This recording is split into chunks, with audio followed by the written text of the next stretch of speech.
Okay, we're here in the private collection of Alan Travis in Scottsdale, Arizona. And this is the second video we're going to film about the Scripps 1915. It's got a Ferro V8. And the engine needed some work, and it was time to get it out and take it apart and attend to it and make it right. And so what we're going to do now is realize just how advanced a 1915 engine could possibly be, far more than you might expect. So I'm going to meet him in the garage here, and we're going to have a look at the progress. All right, Alan, you're standing next to or right behind this very tidy looking engine. Looks beautiful. Yeah. Looks like some fresh paint has happened. Yeah.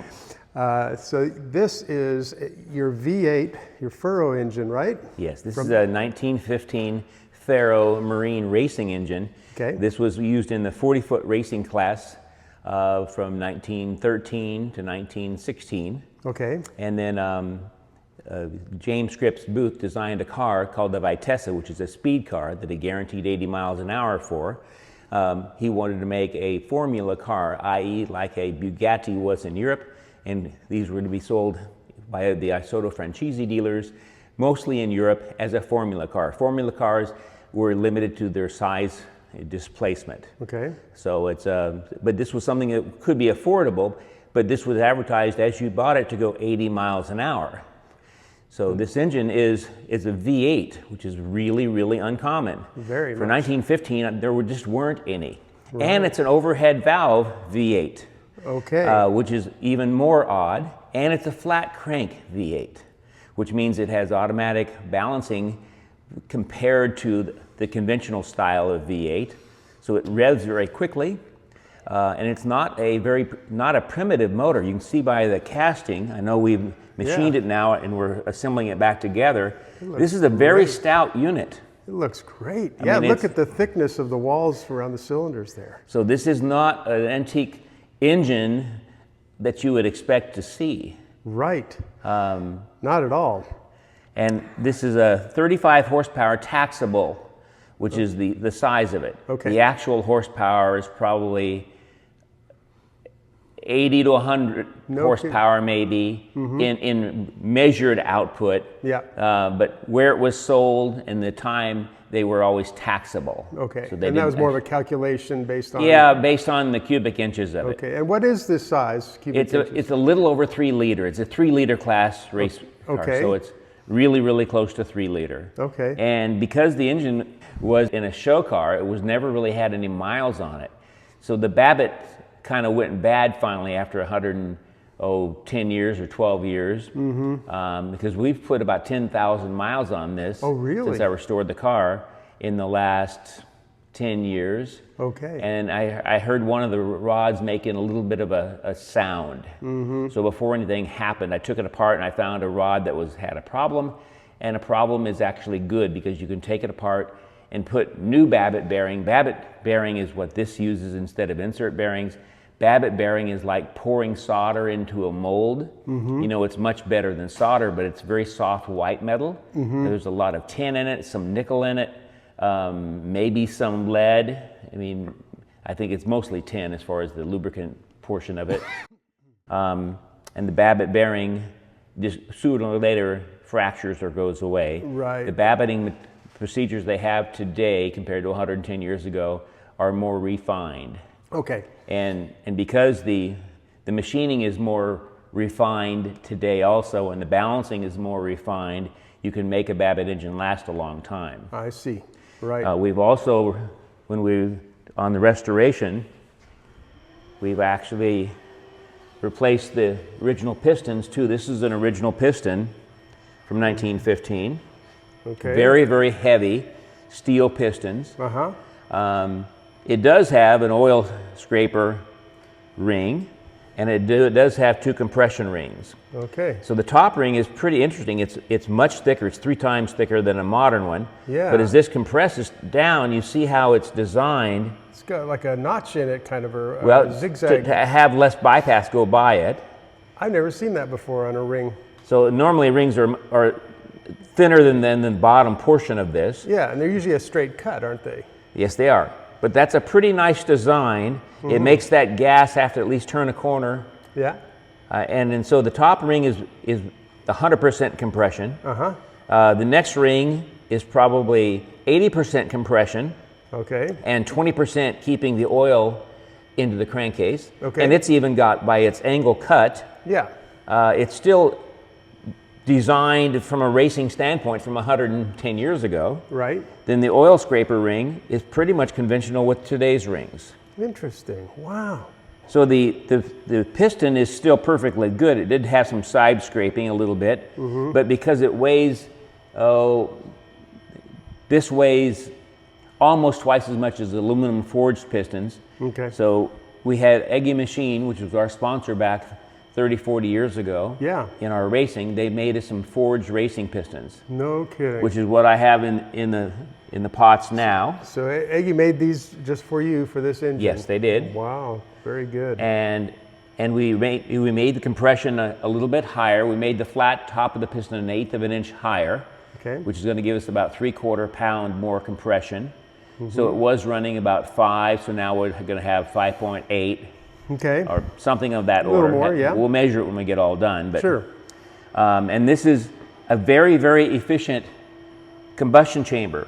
Most of the combustion chambers of any engine back at this time were an L-head variety where they had pockets kind of over here with the valves, intake valve and exhaust valve. Yep. And then the spark plug would be over, say, here for this cylinder. Yes. And then the fire would be pretty slow to go where it needed to go. Right. This is basically a Hemi motor from 1915 because it's the valves are right above the cylinders. I Okay. mean, right above it.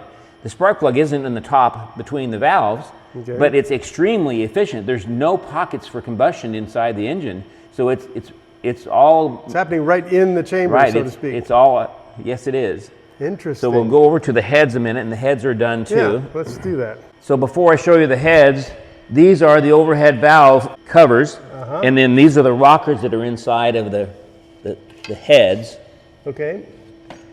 and then these go back and forth. Okay.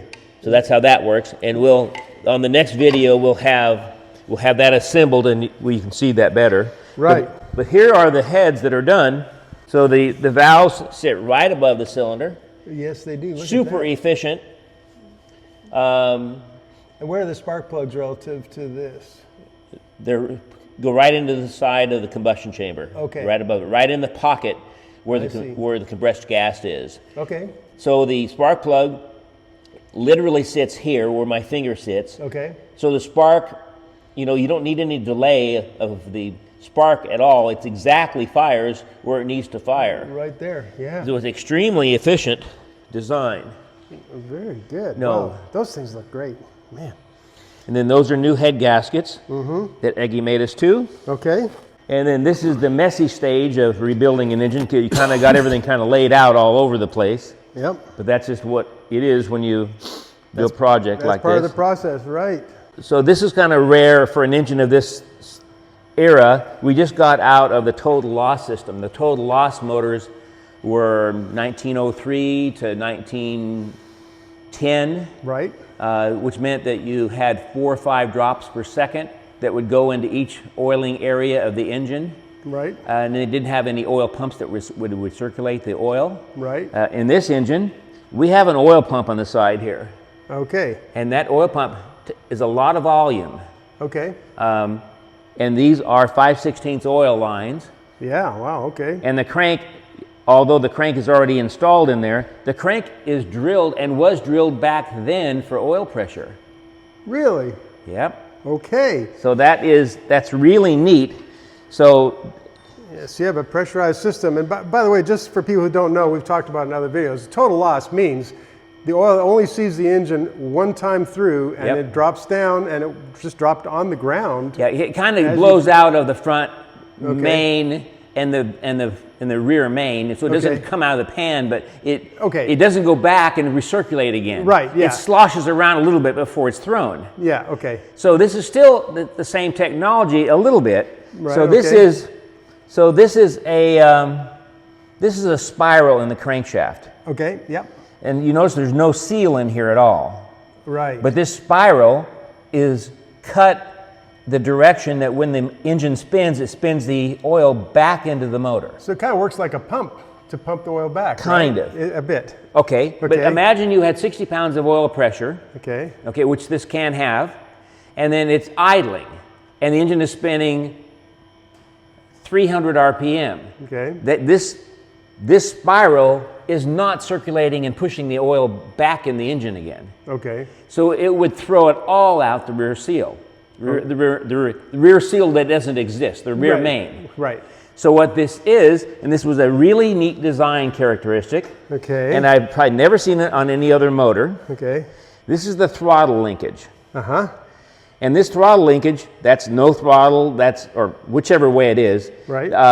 So the throttle shaft comes from the foot pedal, yep, and then this goes to the twin carburetor. Sure, okay. But what this is in the oil line. Why is that in the oil line?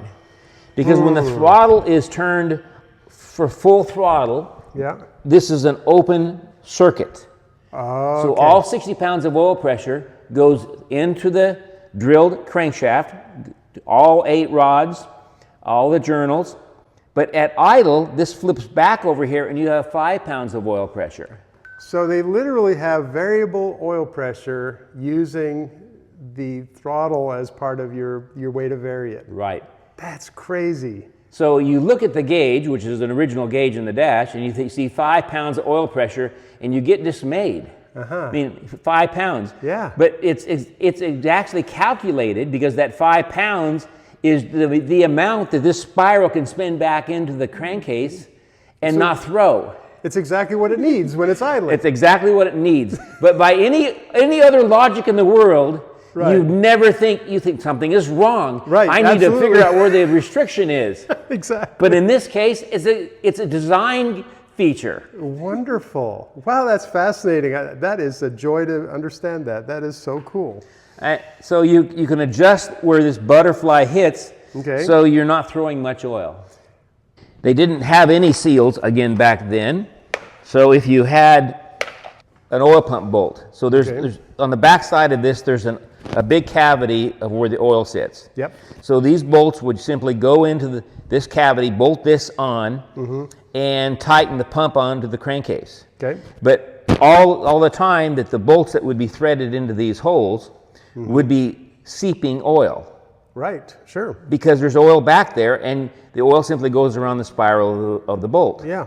So you're not really modifying something so much, but you're taking this bolt, this original bolt still, and you use a modern washer. And this modern washer is a sealing it's got a kind of O-ring rubber on the insert. inside of it. Yeah. So when you tighten up the stock bolt, it compresses that rubber O-ring portion, and now it's clean. Yep, and all of a sudden now you don't have oil seeping through. You don't have oil seeping. So you gain a little bit more pressure, but you're not trying for more pressure. You're trying to keep all the oil in the block if you can. That's right, beautiful. Man, that is a beautiful, very, it's a quote, kind of a modification that of course you can reverse it back if you ever felt like you wanted to. You could put no washer back on there again. If you want to. But I'm trying to make it clean, right, if possible. No, that's very good. That's an elegant solution for that. That obviously they didn't have that kind of availability. No, they didn't. So this is the action of the crank, a flat crank. These engines back then were never balanced. Okay. You know, not like what they kind of do today, but it needs to be balanced because the Babbitt doesn't last 200,000 or 300,000 miles like the insert bearings do today. Sure. Poured Babbitt, a modern insert bearing might be 50 thousandths of an inch, might be that thick, but the rods are so precisioned so perfectly today on CNC machines that you can put those insert bearings inside of your rod and they're perfect. Yeah. Without any clearancing, they're perfect. Yeah. And because they're uniform thickness all the way around, their expansion rate is the same all the way around. Sure. But the Babbitt material is poured in. So this is Babbitt material. Looks like solder. Oh yeah, I see that. Right. So And I think I showed you in the video prior, there's more of it that kind of expanded on the outside of it. So the Babbitt material is, every rod is put in a jig. In that jig, you have a pot of molten Babbitt, and you pour it in that jig, and you make sure there's no impurities, no bubbling whatsoever. You cool it the right way, and when you take all the jig off, you want to make sure you see a perfect poured solder. Okay. It isn't solder, but yeah. And then, but if there's any bubbles in it, or if there's any impurities, you do it all over again. Heat it up and do it again. So you might do it several times. Then you machine it to your crank journal size. Okay. But then, because that Babbitt could be a 1/16 of an inch thick somewhere, and 1/4 of an inch somewhere, and maybe 3/8 of an inch somewhere else, the expansion rate and everything about that Babbitt is different from any insert bearing. Sure. So it's very difficult. And you can't balance a 110-year-old engine because they're poured Babbitt rods. Sure, okay. So a poured Babbitt rod, you're pouring it in a hand-forged steel rod. It is an I-beam. It's pretty nice design. Yep. But every one of these rods is different also. The casting marks on every one of them is different. Everything is different about every rod. And they weigh as much as 20 grams off from each other. Oh, wow, okay. They can be that much. They can be that much different. So if you were going to pour your Babbitt and have all your rods perfectly done, you don't start grinding and drilling holes in your rod material, because maybe you could balance it, yeah. But if you hopefully want the engine to last 500 years. Right. It's 115 years, 118 years old now, and every 100 years it needs to be rebuilt again. And if people keep drilling into the rod and grinding off the rod to balance it, you're going to ruin it. Right. So you can balance a Babbitt bearing rod, but it takes a huge amount of time. Okay. First you lap it all in and you get all your clearances really, really close. Mm-hmm. And then you find out what all of your weights are. And you start at the piston end. So you weigh all your pistons, and that's kind of easy because they're modern pistons. Get them all to the weigh the same. And then you start weighing the rod as you have it. You weigh on this end of the rod, the piston pin rod, and then the main end of the rod, and you figure out where your weight is. Okay. And you don't drill on the top end of the rod. You start playing with the bolt that holds the rod together up there. Oh, sure. So you That's put an extra a washer, disposable item or whatever. a disposable item. Yeah. Then you get to the bottom end, and the bottom end, you have these spacers, and these take up the play for the bearing material. So you basically have two of these on each side, and these fit right in here. Okay. And then these are... So yeah, so it's easy to see this one. It's kind of brass. And some are now aluminum. Uh-huh. So then you start playing around with exactly what you need for your clearances. Okay. And then if you have one that's really heavy, you replace the bronze spacer with some T6 aluminum material. Ah. So then you can weigh that and see what you've done on your weight changes. And you keep playing and playing and playing till you get it pretty darn close. And then when you get after this stage of the spacers, then you look at the nuts. So that these are different nuts that are all 5/16 fine thread. Sure, okay. So this is an original style nut, and that's a lock nut, and that's a super high grade lock nut, and then a pretty high grade lock nut. All these have different weights. Sure. So you can also vary your weights on your rods with those too. And when you get all done, there's not much math involved. There's not much math involved. Maybe there's quite a bit of math involved. Or maybe there is. So I've got it all now down to 1 gram on the flywheel, the pressure plate, on the pistons, on the rods and the big end all. I'm within about 1 gram, which is about as good as what a modern racing engine does. Wow. But did it take me an hour? No, it took me probably 50 hours. I was going to say. To get it within 1 gram. Wow, you had a lot of patience to be working through all that. So I really expect the RPM to be really nice and smooth, which will keep the engine together much longer. Yeah. Right now we're running it at 3,000 RPM, which is still 80 miles an hour. You know, if I can get it to 4,000 RPM, we're just north of 100 miles an hour, and that's all I'm looking for, and I think you should do that. That's kind of your goal, I see. Okay. Yep. Well, and it's very good of you to be making these small improvements, thinking of the owner in 100 years from now. Right.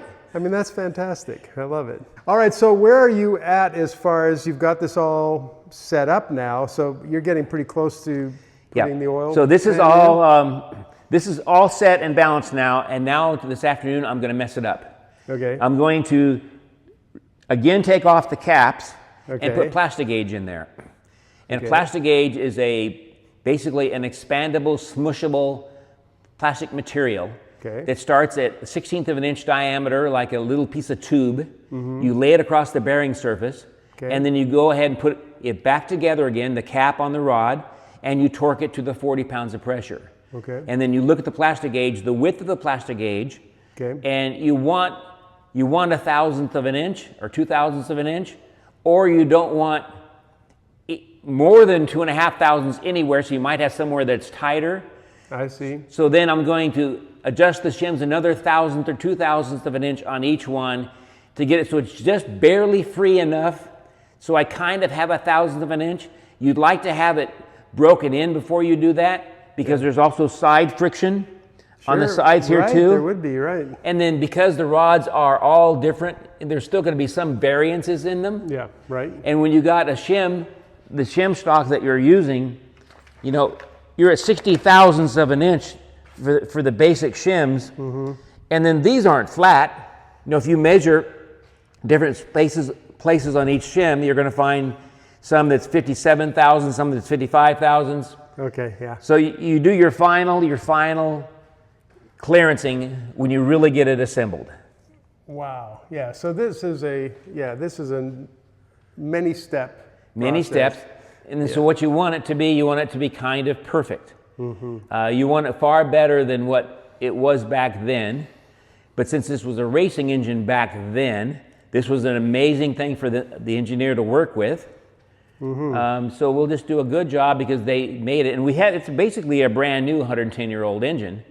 Yeah, because it had very little use. Right. Okay. Give us a little bit of perspective. Okay, this is 1914, 1915. So this is the era of four-cylinder motors. Right. So 90% of the cars had four-cylinder motors. 90% of them were of the L-head design. Okay. The L-head design meant that you have a combustion chamber. That's a portion of it is above the piston, but a bigger portion of it is off to the side, which is where the valves work up and down. Okay. And where that's working up and down, you had maybe a combustion chamber that was 8 inches wide and narrow, and the valves were 8 inches or 6 or 7 inches from where the piston was. Right. And it was four-cylinder was the order of the day. And an inline four-cylinder. Always inline at that time. Kind of like Model T engines. Yeah. You know, there was engines that were larger than that too. Sure. And then to take care of the inefficiency of the day, they were bigger than a Formula 3-liter engine. So a good engine back then, a good racing car engine from 1914 or 15 would be a 350 to 450 cubic inch four-cylinder motor, like I have a few in the other room. Yeah. And then they would spin low RPM. Yeah. Not efficient, but would still make a good amount of horsepower. Sure. But the negative thing was it was a pretty heavy engine. Yeah. And because it was a heavy engine and a heavy flywheel, you shifted into your gears very slowly because you had a lot of mass that was moving. Sure. So you didn't have things that were efficient. Right. And then you had to have a very stout car to hold all that. Yes, you did, because you had an engine that weighed 1,000 pounds. Right. This weighs probably 250 pounds. Wow. You know, this is 35 horsepower taxable, and those big engines were 35 to 45 horsepower, but 250 pounds compared to 800 or 900 pounds. Yeah, what a difference. Yeah. So that's why that car in there is a pretty small car, because it doesn't need to be a giant car because the engine doesn't need that much space. Right. And then they didn't have any V8s in 1914 or 15. I mean, it's shocking to see a V8 that The Cadillac had one another year later than that, and Packard did also, but they were big, slow revving engines. Yep. Ford didn't have any V8s.